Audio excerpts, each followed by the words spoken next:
So Gwen and I are here live. So this is the Always Andy's Mom podcast, and we are here today to talk to all of you a little, so we can get a little more instantaneous feedback. So we'll see if people kind of get on and start watching and have something to add. And then this, of course, will be just aired as a normal podcast tomorrow, Thursday, at our regular time. So people can just certainly feel like they aren't going to be behind if they didn't watch it live with us. Oh, that's good. So thank you so much, Gwen, for agreeing to come on again. You know, I just love talking to you and about different topics. And I was so excited to hear your idea for a topic today to talk about support and who do we feel good around, that who makes us feel better. I just love the way you put that. Yeah, it was something, Marcy, that we had written down a long time ago. So I keep a file of ideas for the podcast, and it was an old one.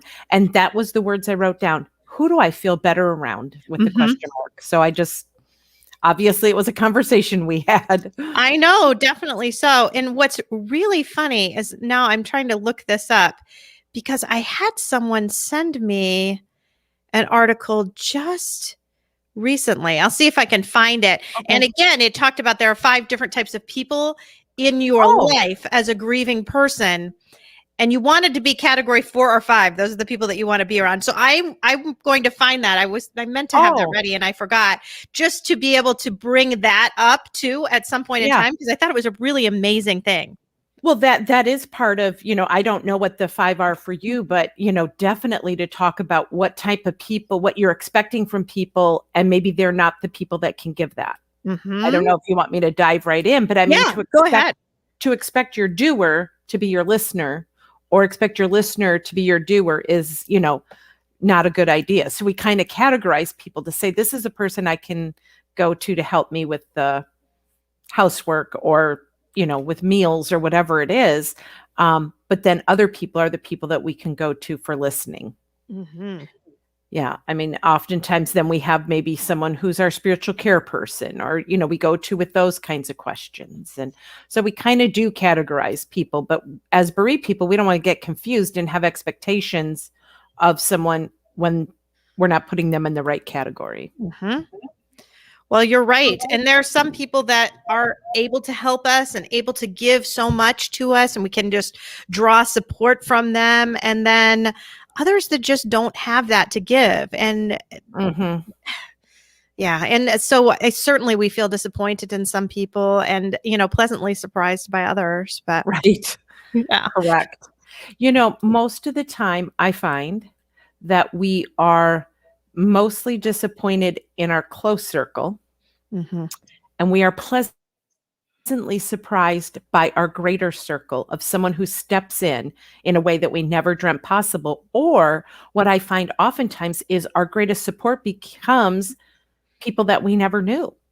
Yeah. Right. So, and it's those people walking the road with you, or are ahead of you. So maybe you met them in a support group or on a Facebook page or something, because I remember a man saying to me, can you come over today? I want to talk to you about support group. And I said, sure. He had been going quite a while after his wife died. And when I got there, he said, I have to ask questions. Is this weird? I said, what's that? And he said, I feel closer to that group than I do my own children. And he just needed to know he really thought something was wrong with him. And really, he shared with them at a level that he didn't share with his daughters. And they were there for him in a way his daughters weren't, because of their stage of life and where they were geographically. Well, and the fact that they're grieving too, that same person, it can be sometimes hard within a family to be the one, right? To be the one. Exactly. So we do, and that pain of having people let us down and support is tough. And that's why, I do a weekly video vlog or whatever it is, just a few minutes of, I call it weekly wisdom. And last week I said, we have to be brave to tell someone else who we really are. But sometimes when we do that, we do get disappointed in their reaction and their lack of support. Mhm. Mhm. And sadly enough, it comes back to the bereaved person having to teach someone, this is what I need from you, or this is what hurts, or this is, how many times, Marcy, did you say to someone, I'm not asking you to fix this. I just need to say what I'm feeling. Mhm. Oh, absolutely. And then sometimes, yeah, I just think of my own family and some people that did want to try to fix it, and it ended up just kind of being a turnoff. And like Mhm, I didn't even mhm, want to talk to them anymore mhm. because it felt like it was too much to say. Don't to say that. I mean, you have to Right. be brave to say Mhm, that, especially to a parent or a really mhm, close relative. Like, don't try to fix me. Just be okay being here with me in the mhm. sadness. It's hard. Yeah, Yeah. Yeah. very much so. Very much so. Mhm. Did you actually have questions today, or do you want us just to keep talking, or we wait and I see if think we we're have just questions? yeah, we'll just wait and see if we have questions. We have a few people watching, so certainly if you all who are watching have some questions, feel free to pop in with them. But otherwise, I think we'll just kind of go ahead. Yeah. Mhm. Well, one of the thoughts that I had recently when training people how to be there for bereaved people is the thought, and this stuff that I'm going to share right now comes from Zig Ziglar. I mean, he was an influential leader and inspired people to be better. One of the things that he said is that reactions are usually negative, and what happens when we display our grief to someone who doesn't hasn't walked that road, they react. And Mhm. oftentimes their reactions, now this part's Gwen, the Zig Ziglar part was the reaction part. But oftentimes their reaction is two things. It is fear, complete fear of what if I say the wrong thing? What if I do something, and then a sense of almost just inadequacy. Like, I'm not the person. I was recently in a small group of women, and a woman that we did not know came, and she was her husband had died, and she was crying, and the woman between me and the griever was immobilized in fear. I mean, her eye, she couldn't even look Really? at the bereaved person. I watched her just, and there's a part of, thank God, the experts here, right, in this circle with Right, us. So right. there's part of that dumping it on me. Um, but totally immobilized in fear and feeling like I don't know what to say. So they feel fearful and inadequate, not prepared. Mhm. Mhm. And so sometimes when people turn away from us and don't respond in a supportive way, it is truly their gut reaction that says, I don't want to do this. Yeah. Yeah. Yeah, and you see that a lot, and it does feel hurtful when your close friends do Mm-hmm. that, but so often they just really aren't equipped and just don't have the tools and Mm-hmm. don't know what to do, and so they Yeah. just kinda hit this panic, and so Well, and yeah. how many times have you had to go to a funeral or had that conversation with yourself of, I know I should go, but I don't want to. Why we don't want to is because it's putting us right in an uncomfortable spot, like right there, that we are going to be face to face with somebody else's pain. And I've never met anyone who doesn't have that little bit of, I'd really rather not go here today or do this, right? Mhm. It's just that natural reaction. Mhm. But back to Zig Ziglar, what he says is that reactions are usually negative, but responses are usually positive. So there's a subtle difference, he said, but an important shift in going from when someone is hurting, I've got to overcome my reaction of fear and Mhm. inadequacy or whatever it is. Um, and respond.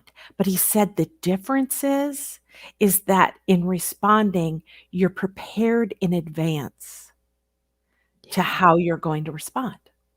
And Mhm. then this takes me to my argument of why bereaved people, A, can't find support, is we have not prepared in advance how to respond. Of course not. No. But I thought about it today in the shower and as I was getting ready, like I remember I had to go back to 11th grade year psych class. And I remember them teaching us about marriage and communication and money and family vacations and just things that, where you put your time. I mean, I remember learning a lot of different things because obviously at that point I probably had an interest in all this helping people stuff. Mm-hmm. I thought they never taught us how to deal with distress, pain, difficulties in life. We were not Yeah. prepared. And I don't think it's gotten better. No. No, I mean, not at all. No. And that's why that's one of my big things is how do I go out forward in front and train teachers and care or churches and care ministry teams and people to say, you're going to need this because when it happens, we don't want to respond or react. We Yeah. want to have a response. Mm-hmm. Mm-hmm. Yeah. And feel ready. Yeah. Mhm. So again, if we as the bereaved person can look at the person approaching us and realize that, when they turn away, that's just their gut reaction. But have you ever had anyone, Marcy, after they reacted poorly to you, come back and say, wow, I'm sorry I didn't engage more or talk to you about it? Yeah, and I just very recently had someone apologize just for kind of pushing a little bit too hard in some ways too, because people don't know what to do. So I'm in a Bible study now, and right now because of weird things with me having to carpool and things like that, I was doing it remotely, and it came up. Just there was a question, and I brought up the fact that that a certain the Bible reading had reminded me that God is always with me. And I said, even sometimes when I feel alone and I feel like God's abandoned me, because I think as a bereaved person, especially someone who's lost their kids, you can feel abandoned and alone. And I said it was just a good reminder to know that God's with me. And I started to cry. And everyone in my little virtual group started to sort of panic. And then the leaders then we get to the very end and people were putting in prayer requests, and she's like, we should put in a prayer request for Marcy, basically because I'm not doing well. Right. Because like I'm 3 years out and I still was crying over my son. So that means I must be kind of screwed up and need to go on a prayer list. And it really just threw me for a loop because that didn't seem that crazy of a response to me, that I got teary because I still miss Andy, and it was a powerful moment for me. And it doesn't mean that I actually needed to be on the extra prayer list. It was fine. What do you say then? No. Right. So I was like, okay. But she did then apologize later. And I said, well, it did feel a little awkward. And so much of it is that everyone got panicked. Right. And and I really didn't need them to get panicked at all. It was me just saying a beautiful thing about not feeling alone. Right. Yeah. But it's hard because people just don't know what to do. Right. And then that's where we learn this mechanism of then I have to stuff my emotions, because if they're out there, then people don't respond or react in a way. Or they get panicked and now want to put you on a special prayer list because you're definitely messed up compared to everyone else. Right. Exactly.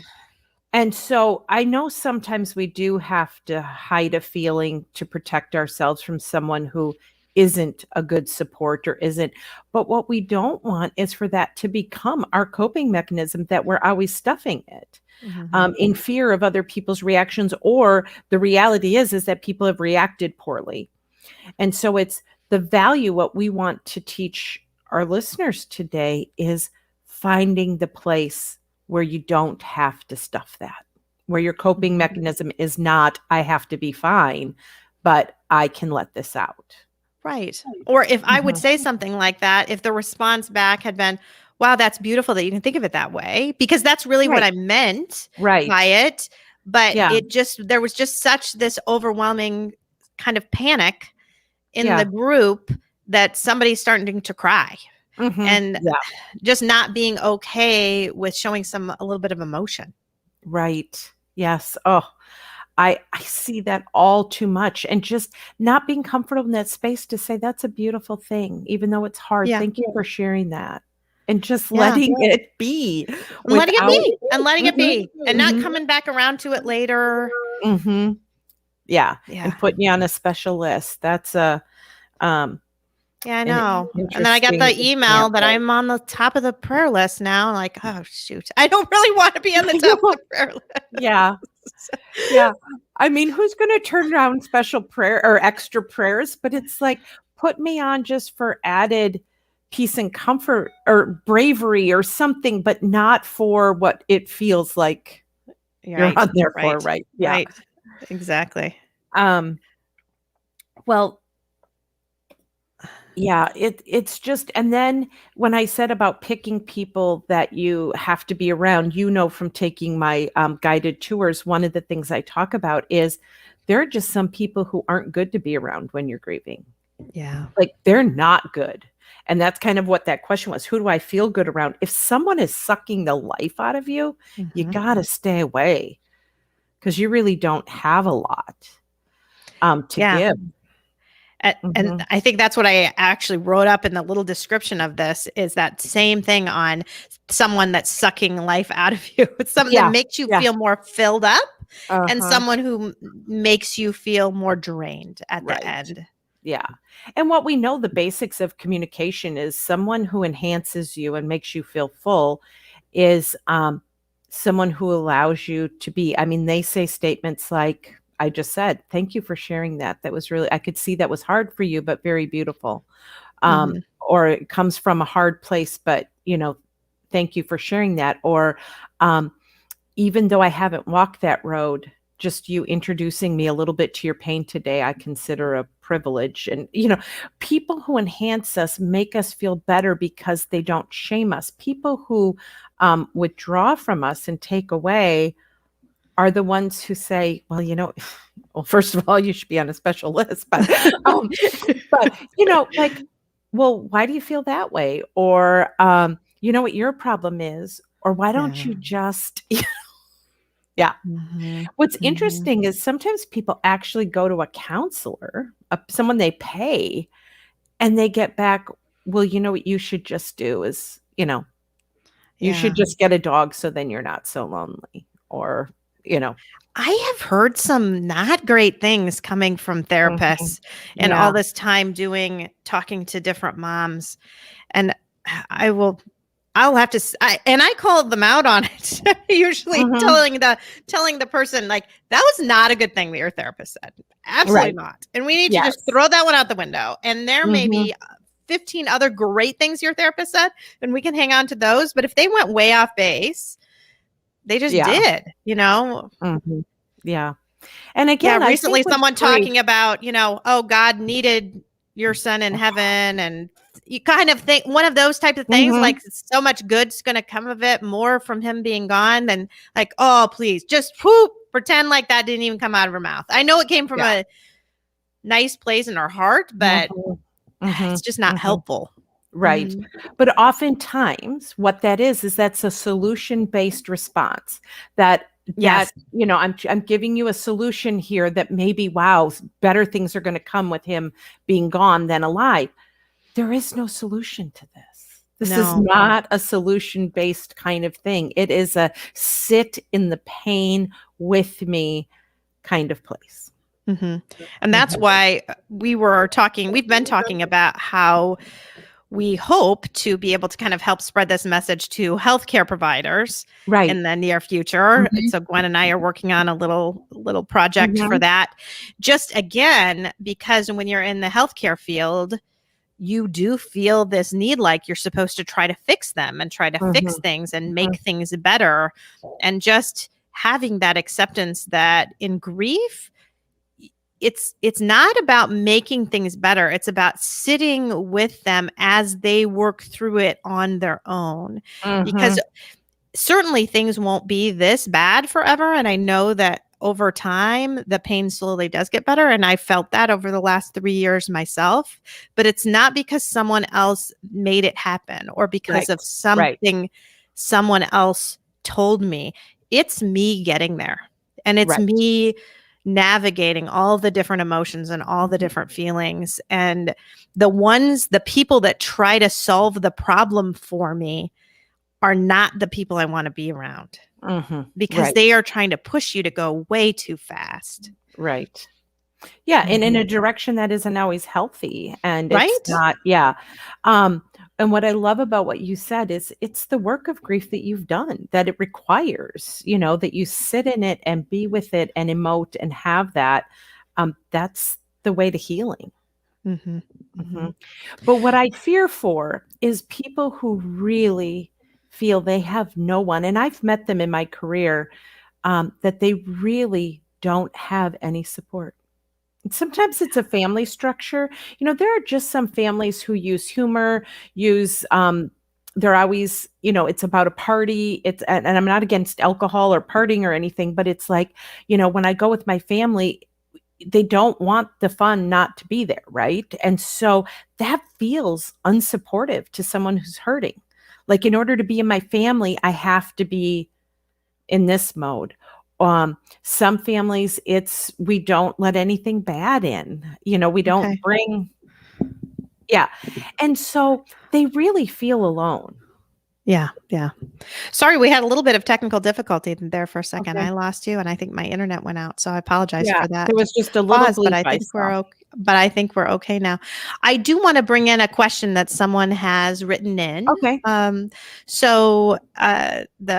just read the whole little thing. Mhm. I often find myself not reaching out to my closest friends or sharing my grief with them, closest family, excuse me, or sharing my grief with them because often I feel like they can't relate, or at the end of the day, they just don't understand. Mhm. I I often are, oh, I'm afraid they're going to say something, they're going to say the wrong thing. At the same time, I don't want them to think that everything's okay because I don't talk about them. Do you have Mhm. suggestions of how I can share my grief with those close family members without putting the burden on myself or causing extra pain? It's a great Without, question. yeah, Thank it you. is. And the hard part of the answer is without putting the burden on yourself, because really it's hard because it does require us to do a little bit of that work in, you know, um, Teaching. teaching. Yeah. Mhm. Yeah, exactly. There is a handout that if they email, and I'll send it to you, Marcy, that I use. It was on a website called Grow, GROWW, but it Okay. says how you can really help me. And it answers some of those questions. And I give it to Bree people and say, give this to some of the people in your life and say, I don't have the energy to tell you, but here's a really good article that was written. And if you read that, that will help you help me. And Yeah. it's so heartfelt and good because it says things like, when you tell me I'm strong, it makes me feel blah, blah, blah. And it explains all those things. Mhm. And when I can't bring that person up or when I can't talk about it, and I understand what this listener is saying is we withdraw because the fear that if we put ourselves out there and they don't answer right, we don't want to dislike our family or our close friends. That's like Mhm. someone telling me they just got off of Facebook during all of, the politics and COVID, because she said, I don't want to hate people that I like. Right. Right. Okay. Right. It kind of reminded me of that. Like, I don't want you to disappoint me or hurt me. And so therefore I don't tell you. But again, I do think that there is some level of truth to what she said at the very beginning about not being able to relate, Mhm. that really the where she's going to find the most support. I don't know if it's female, but the he or she's going to find the most support is Mhm. probably in someone outside of that close friend and family circle who's walked the road, that gets it, that is sitting in a support group with her or in these conversations. Because they can, people who haven't had a child die can still be heartfelt, caring, compassionate people who are good listeners and we feel supported by. Because I've never had my spouse die, and I think that I've supported a lot of people through that. Mhm. Um, but it's different because this is my life's work, right? But I don't want to rule them out completely that they can't support, but I do think there is something in that can't relate part, is that they can't. The other Well, we part. were talking about that just in so I'm doing a virtual support group Mhm. now through Starlight Ministries, Right. and it's on Tuesday nights. And if you still want to be a part of it, you absolutely could contact Stephanie. So you can go Stephanie at starlightmin.org and try to still be a part of the group. But it was great because we were talking about some of those very points just yesterday about how when our family members come up, they still don't get it. They still don't quite understand that every aspect of my life is affected by this death. Every single thing. I can't go to the grocery store. I can't go out to a restaurant. I can't do anything without the grief being there with me. And other family members that we have who say lost now, instead of their son, lost their nephew. Okay, it's probably hard to do family gatherings. It's hard to do certain things, but there are a lot of parts of their life that Andy would never come to their mind, right? If you're at work and you're not thinking about your extended family, you're not thinking about even your grandchildren. It's not like every single moment of the day. So I think that's a part of what is going on there with this question too, is that those family members don't understand the depth of it and about how there isn't even a moment that you like forget about it. Or if you do have a quick moment where you forget about it, it lasts like 3 or 4 minutes. And then all of a sudden you're like, wait, I was smiling. I was laughing. What was I doing? And then you end up feeling guilt over that too, especially in the beginning. Yeah. And something else is that the work that we have to do as bereaved people, one of them that doesn't take a whole lot is just to model how you want to be treated or how you want to communicate. So when you have a thought, express it. And then just say, I'm just putting it out there. I'm just expressing it, or talking about your person, those kinds of things, or this is hard for me, and just stating it in that open communication, which is hard for some families because maybe they don't have that open communication. What was the last part of her question again? I want to make sure. It was, do you have suggestions of how I can share my grief with close family without putting the burden on myself or causing extra pain? Yeah. So that it doesn't have to be a long family powwow of here emotionally how I feel, and laying it all out there. But I do think those moments of modeling in little spurts help with the theme overall, that this is just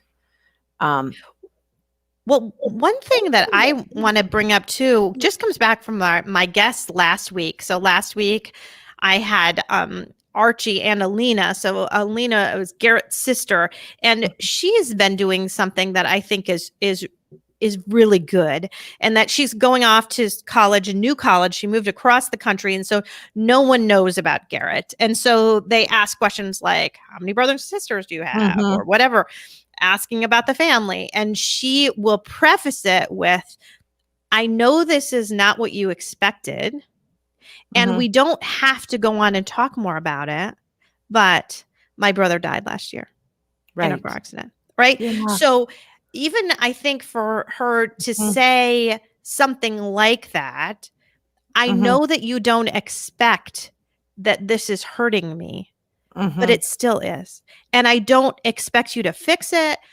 You can't, but I am going to say it. So, and I do think prefacing some of that with, I'm not expecting you to do anything different. I'm not expecting you to be able to understand this, but understand me. Understand the fact that every single thing does hurt with me right now. Right. And I think it's nice if you give them permission to not fix it.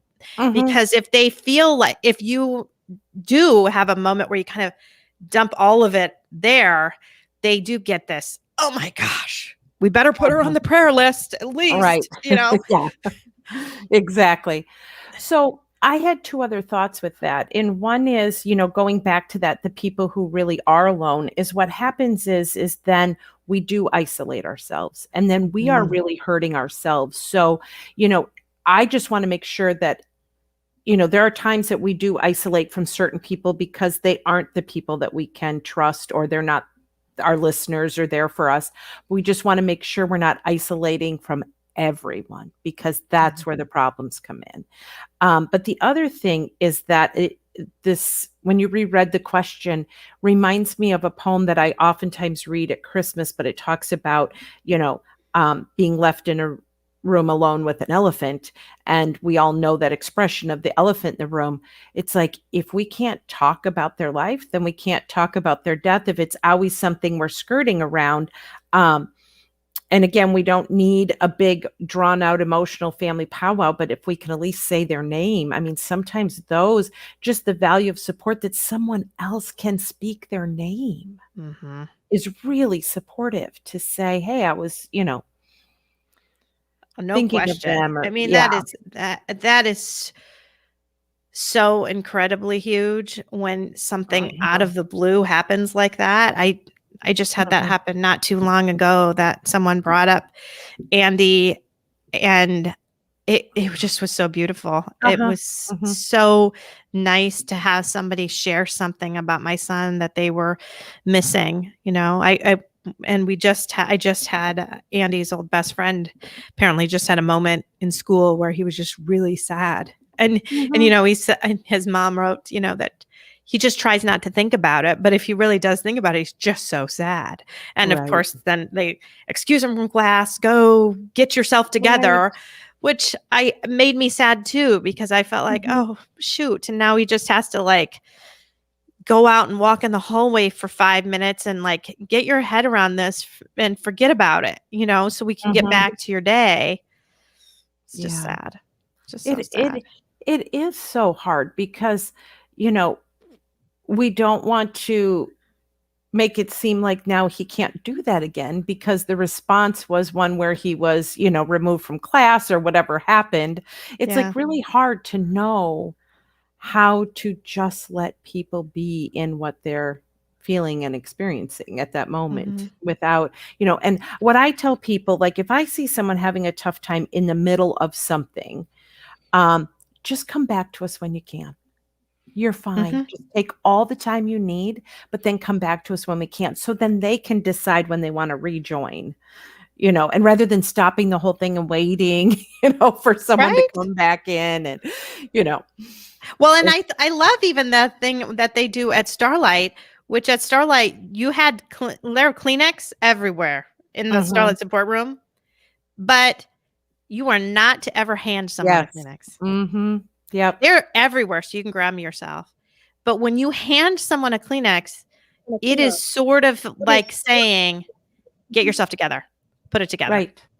I use that all the time. You had your sad moment, but here you go. Take that Kleenex, get rid of the tears. Let's get back. Yeah. I never hand anyone a Kleenex. And when they're with me, like I've said, it flows, but that's that grief coming out. And when they're done, they will wrap it up and, blow their nose or do what they have to. And most of the time when they leave, they go, wow, thanks for today. I really feel much better because there's room inside of them for something other than that ugliness, but we didn't stop it by trying to tidy it up or clean it up.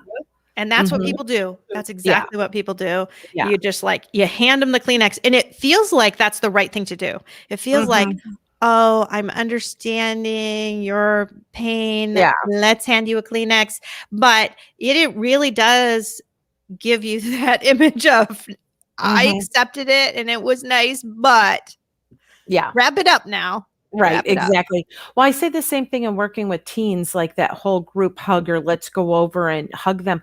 Sometimes when people are hurting, that hug just kind of says that same thing, like, oh, the hug, I'm not against hugs, but no, you have to let people have that emotion before we, contain them in this, pull it together kind of hug.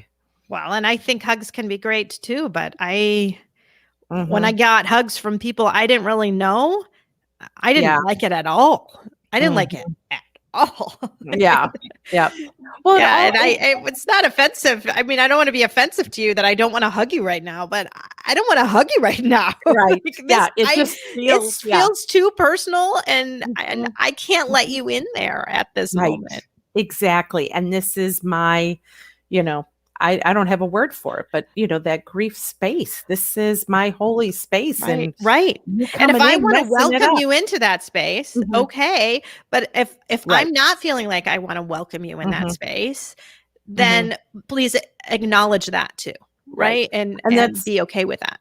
that's kind of what we talk about when training people is like, don't walk into someone else's house wearing dirty boots when you go in with your own stuff, and your own pain, and then you've left your stuff there too. Mhm, That's not good. mhm, um, mhm. People are probably afraid right now, like, where does support look like? It's really um a beautiful thing, and it's not that hard to do. I mean, if someone's listening as someone who like, "Oh, am I gonna screw that up?" Or, "I've done things bad."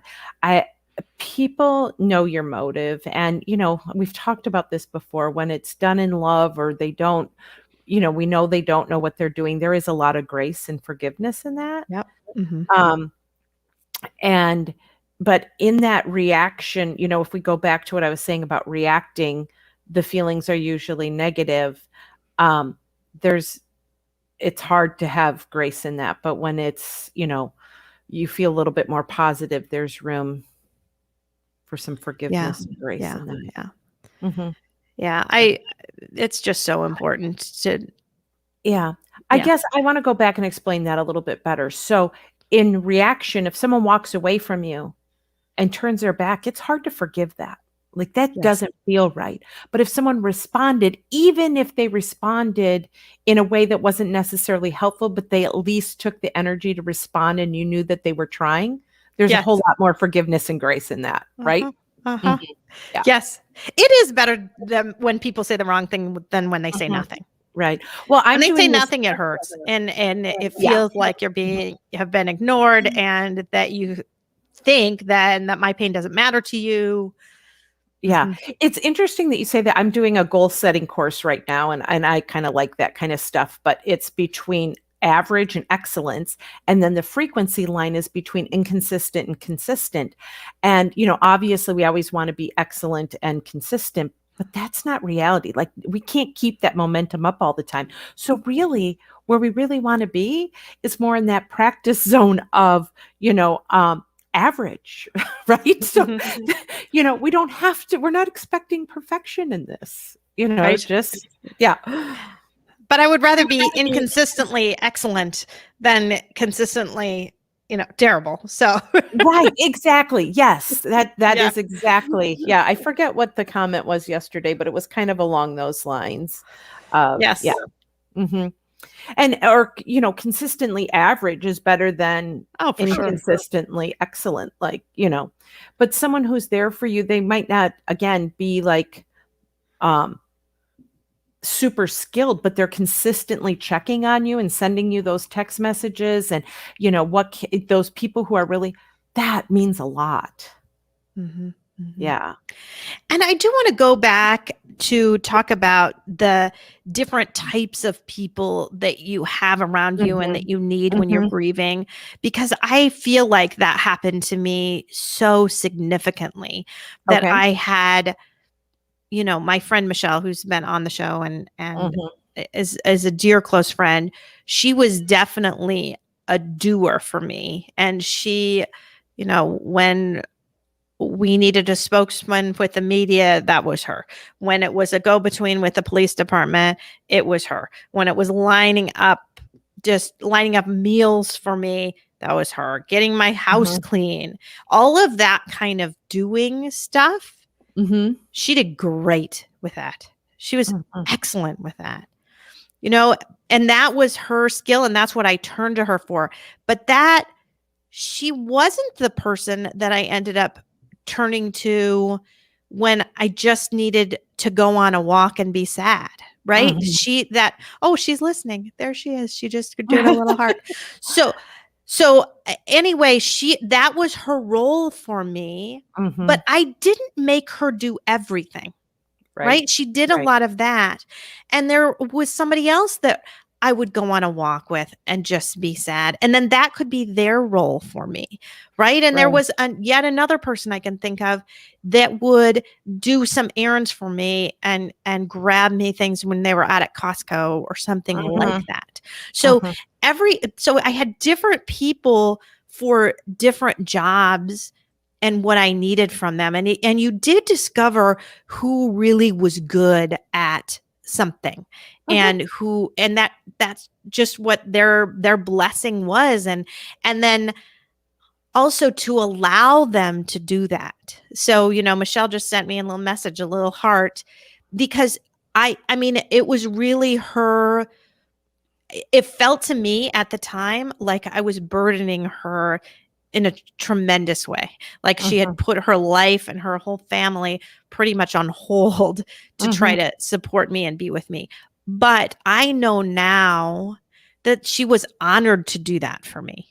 Right? That for her to be able to do that stuff felt like she didn't feel so lost because I let her do some of those things. And if you let people in a specific role like that, it will only bless them. Right. Right. Well, and that's the value of community, right? So I'm thinking of a woman at our church right now who needs help and she needs a wheelchair ramp. And so some people gave financially to it, right? That's their role. Some people are going to build it, but then some people are making the meals for her kids. And then other people are sitting in the hospital with her, helping her emotionally. That's a team. That's a community. That's a team. But what I also, I wrote this down as you were talking, because one of the things that I find sometimes we dump all of our stuff Everything on one person. I know. And then that makes them just go away when we need them the most. Like they just get overwhelmed. Yeah. Well, we don't want them to like dread when they see our number and, so be careful. I mean, spread it out and look at that. Who can I ask to do these things for me kind of thing? Right. And it might feel weird, but I think it's good too to even be really honest and open and ask people what they might like to do, because you can say to them, I don't want to put everything on you. Right. What do you think you can do that is the best for you and that helps you the most? And I know the response from the majority of people are going to say, whatever you need, I will be there, whatever you need. No. But we don't want them to say that. We do not want them to say whatever you need. I mean, it's just like I talk to different therapists. Different therapists are good at different types of things, right? Like, so the therapist that I saw is fantastic at seeing grieving moms, and she does pretty much all grieving moms, and she's unbelievable. You've met Nancy. Yes, she's fantastic. She's wonderful. But I don't send her, this anxious teenager or somebody with obsessive compulsive disorder or all these types of things, because that's not what she's good at. So sometimes I would meet a new therapist and I would say, what are you good at? What do you really like doing and caring for? And if you get the response back of, oh, I'll just do anything. It's like, but I know you're not good at everything. Right. You're not. Yeah. So what are you good at and what fills you? And so to talk to even those people that love us, what fills them up when they are helping us? Because there are probably some things that fill them up and some things that feel draining. Like I recently have a friend of mine who lost her son, and I told her straight away, I am not going to be the one making meals for you. But if you need someone to talk to at 3:00 in the morning, I'm your girl. Right. You call me. So anyway, it's just like knowing what different people are doing. It is. And, as you're saying that, I'm like, we're doing that in my family right now because my mom's caregiving 100% for my dad. Now, my brother's role is he helps with the finances, the Ring doorbell, the Google, he's the TV remote control question guy, right? My sister does the hearing aids, the medicines, lines them all up, makes their doctor's appointments. But I live far away. So it's like, what is my role? Well, I'm the emotional support. And my mom does not see because she has macular. And so I read the menus, where they live, sends them to me. We each have our role. So that's a team. But what I wanted to say is some days I get burnt out from being the emotional support because it's every day. And I have to say to my siblings, tag, you're it today with that. Or my mom needed a big purchase and my brother said to my sister, I'm going to need you to do this one. Right. So right. again, that tag teaming, it's a communication. And in that honesty, there's a whole lot of grace and forgiveness rather than letting that resentment build up and not being honest and talking about it. And I actually had an honest conversation with my mom too about the time of day that she likes me to call, or that we were getting in the habit. They're a different time zone. It was 9:00 at night, my time.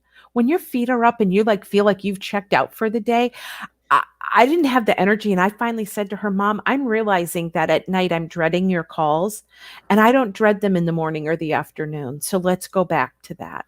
And she's like, oh, okay. Well, but I could have good. let that just build up. Well, and I like the team thing too. I feel like my friends certainly, I think they had a group text going without me in it, just to kind of, so that they would all be sort of doing something. So Yeah, that's nice. So I had somebody else write in too just now. Devin Michael, I have a difficult time with people who send a text or message that says thinking of you, or a little heart. But when you answer back within a minute, it's radio silent. That says to me that person is not thinking of me. It's checking a box so they feel good. If they were really, truly thinking of me when I responded, there would be a conversation. Yes, exactly. And I tell people when I'm training them, bereaved people can sniff that out like none other, just like your listener said. They already know. Like, I know that this is just a box for you. We have to be sincere in our offer and not just make it be a blanket. Oh, every once in a while, I'm going to send you this heart. That's nothing. That's like, if it's not followed up with what I need from you or something. So I get that. That is really hard. So they stated it, but they weren't, I don't know that there's really a question. Actually, I think more of a comment. Yeah. But I get that because I tell people that's like being at the coat rack at church and someone seeing you and them going, oh, how are you today? Good, good, good. I'm praying for you, as they keep putting on their coat and keep walking. I hate it when people say, how are you doing? You look good. Yeah. They didn't even have a pause between the question mark and the telling you that you look good.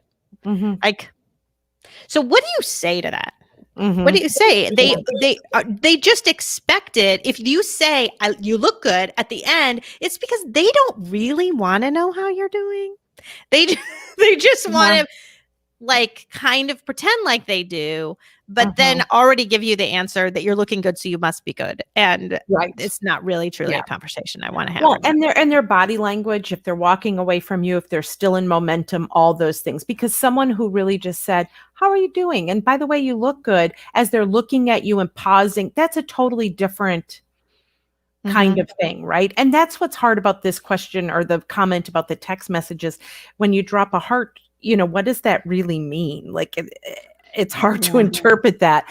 But then we know what it means, because it doesn't mean I want to have a conversation with you and that I really want to know how you're doing. I just wanted you to know that I'm cool enough that I send a heart. And it's such just a common thing that you say, how are you doing? And everyone is just supposed to say good, even when they're really not good. That's what all the time. It's funny because I'm a pediatrician. And so today I did the morning walk-in clinic, and I go in and I see the patient and I walk in, I say, how are you doing? And they all say good. And then I always say, well, no, you're not, or you wouldn't be here. You are in a sick walk-in clinic. You are sick. You're not good. But Mhm. it just goes to show how it's embedded into these kids when they're 7, 8, 9 years old to Yeah. automatically just say good when clearly they're not. Right. I mean, I Right. had a woman that I knew she was really sad and going through a hard time. And I sincerely said, "How are you?" And she said, "I'm good." And at that moment, I looked at her and I said, "Liar, how are you?" Yeah. And then she opened Exactly. up because then she knew I really wanted to know. Because I wasn't just saying it because to be polite or because Right. that's what you say when you greet someone. I really wanted to know. Yeah. That brings so many things up for me. One is I had one woman who, and I've said this on the air before, but when she said I'm fine, she really had an acronym for fine of what it meant. So she knew I'm really telling you. And the first one with the F word was the F Yeah. word. And then she had irritated, all these other things. So when I said I'm fine, she knew what she was really saying. But the other things I've had people say is I'm fine. But now do you really want to know? Yeah. And then that gives that, I'll say I'm fine, but if you really Right. want to know, stick around and I'll tell you. And I have seen a lot of people do that. But what I do, because I mean, I live and move among bereaved people and I'm not all their counselors. Some of them, they're my, people I'm on a committee with in the athletic association, or they're here and there, but I want them to know that I sincerely care and want to know. So instead of just saying, "How are you?" I'll say, "What kind of day is it today?" Or "How is today for you?" Because if it's a good day, then I'll let it be a good day. Like that's cool and oftentimes they'll say, "Today I'm not too bad, but boy, yesterday was their birthday and I had a really tough time." And then it opens up conversation. So I try to be more specific than that blanket, "How are you today?" I just don't want to be someone flittering around with all of that. Well, I like how you mentioned that now because it almost ties back to that very first question we had with that family that you Mhm, could be very specific with them and say, today is a really mhm, hard day. Tomorrow may mhm, be better. Oh, mhm. Laura just wrote in, fine also stands for feelings I'm not expressing. Oh, I like very that. good. That is really good. That is really Thank good. you. Feelings I'm not expressing. Oh, I love that. That is Oh, perfect. I'm no. writing it I down. know. I think I'm going to Um, use that. I do a little write up for the podcast. I think that's going in the write up, Laura, because that's so, great. but Oh, again, she says she's heard the other one too. yeah. We're not using that one in the write up. We Mm-mm, don't go there in no, the write up. but I love it because I'm giving you the truth, Right. without uh, having to stuff like I'm being honest. I put it out there. You just don't know it, right? Right. And it's the same thing. Let's go. If you have someone who is a life sucker, who is in your family, is in your circle, that you can't count on them, but you have a relationship with them, and thank God everyone's got their skill set and they're good at something else, but they're just not good at emotional support or being a good Yeah. friend. Yeah. Yeah. Um, we don't have to wear a sign that say you suck at being a good friend. We don't have Right. to do that, but I also want to give you permission that you don't have to go overboard on calling them something they're not, or overly complimenting, or being in their space. And I've said this before, but I don't let life suckers suck the life out of me. If they're over here, I go over there. If, we have one in our family, our extended family, if they come into the living room, I go into the kitchen. If they go into the kitchen, I just move. And they don't even notice because they're so busy sucking the life out of the room. They don't even notice. Right. And it took 5 years till someone said to me, "How come you are never stuck with her?" And I said, "Because I made a decision 5 years ago not to put myself in that spot." But I didn't have to wear a shirt about it. I didn't have to walk into the family the family thing and say, I'm staying Yeah. away from you. I didn't have to do Yeah. that. But I No. felt so much better because I'd get in the car and be like, didn't have to breathe air very much. Yeah. Yeah. Mhm. And that is kind of what you have to do. And Yeah. it does feel bad when it's someone that you know, Well, thought, it does. especially someone that you thought was really going to be there for you. Yeah. Yeah, if you put it in that context. Yeah. Well, and that's why when I talk about to bereave people, in the guided tour, we talk about relationship pain, because that's a whole additional pain that you have on top of your grief, is that when someone really does hurt you by not being there, and sometimes people state it, like, talk about a lack of support. I tell this story about a woman who was neighbors, husband and wife, and then this husband and wife, they went to dinner together, did things, they were always helping each other out. And the one woman's husband died, and she was in the front yard, and I forget what had happened. I think maybe one of the gutter fell off, and she was on the ladder trying to hold it, and she saw the other neighbors pull in, and she heard the door shut and heard them walking over. And the whole time as she's holding up this gutter, she's thinking, oh, they're coming over to help me, right? They see me in need. And that was her expectation. And instead of it being maybe the husband that she thought might come help her on the ladder, it was the wife. And she said, I just want you to know that my husband's not your handyman, and don't be expecting him to help you. He won't be. Yeah, totally. She's like, I am there on that ladder going, are you serious? We have been friends and neighbors and helped each other through everything, and now you are threatened. But she was obviously threatened by her singleness or whatever it was. But that's a relationship pain. She was completely cut out of that relationship. Oh my! Those are legitimate things that people have to grieve, right? Yeah. But what that woman decided to do was then take that energy. I'll find other ways to get my needs met. You are not, to try to go back and say, but Yeah. Yeah. Right.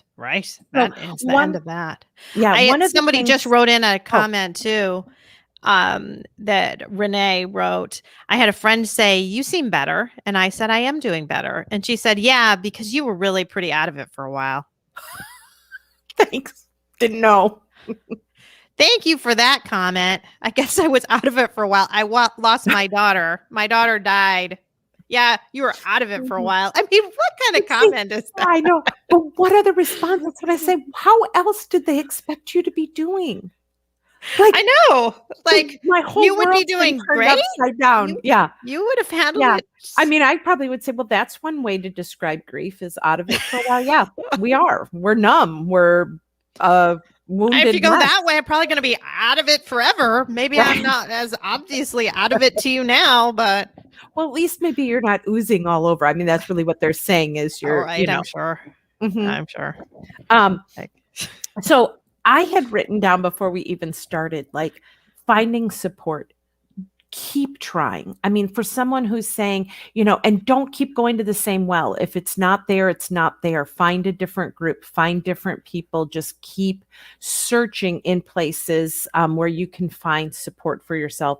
And then sadly enough, we do have to teach. We do have to model. We do have to say, this is what's helpful. Or when you said that really isn't helpful, or, so that teaching. But then lastly, what we haven't talked about is treasuring the support that we do have and thanking people. I tell someone, if you are listening to this and you have some friends who got it right, tell them. Yes. You got it right. What would be really, I mean, even if we just drop their initials in the comments, like, or, however their first name, you mentioned Michelle and your other friend, they got it right. Yeah. They're I had a lot of friends get it right. That's a beautiful thing. Yeah. So to treasure those. And I tell people, as you begin to heal, one of the things you can do that makes you feel good is take them out to lunch, buy them a single flower and drop it off and say, I just want you to know that you got it right, or that you really helped me. And that makes us feel better as we begin to heal. Yeah. So the friend, and I do like how you said, though, as we begin to heal, because I don't want it to seem like I'm taking you out to lunch. Now you have to support me in that same way. Now I'm done. You know, it's a thank you for this ongoing support that you are giving me. Mm-hmm. I'm going to go back to the last comment. Thank you for being there when I was, what was the word? I'm a mess right now, where you were pretty, what was the word? You were out of it for a while. Out of it. Yeah. For being there when I was out of it doesn't mean I'm totally out of it, but I'm not as, overwhelmed, but yeah. You're right. I mean, we are never fully healed, but in our healing, we can look in different perspectives, right? We can see things that we couldn't see before. We can see people who were there for us in a way. And maybe there's people listening today who started it thinking, I don't have a lot of support. But after hearing this, you realize that you really do. Yeah. That you have That's some a little people. better than you think. Yeah. Okay. Mhm. Yep. Well, thank you so much, Gwen. We are really running out of time, so I better wrap it up. But that was wonderful. And I like being able to have this with you, kind of our normal podcast, but then Yeah. just having people be able to kind of pipe in next month. Well, actually, probably in November. So about a month and a half from now, we're Mhm. going to be doing one right Yes. before Christmas and Yeah. Thanksgiving. So I think that will be good. Mhm. Yep. Right. Okay. Thank Thanks. you. Take care. Bye bye. Bye-bye.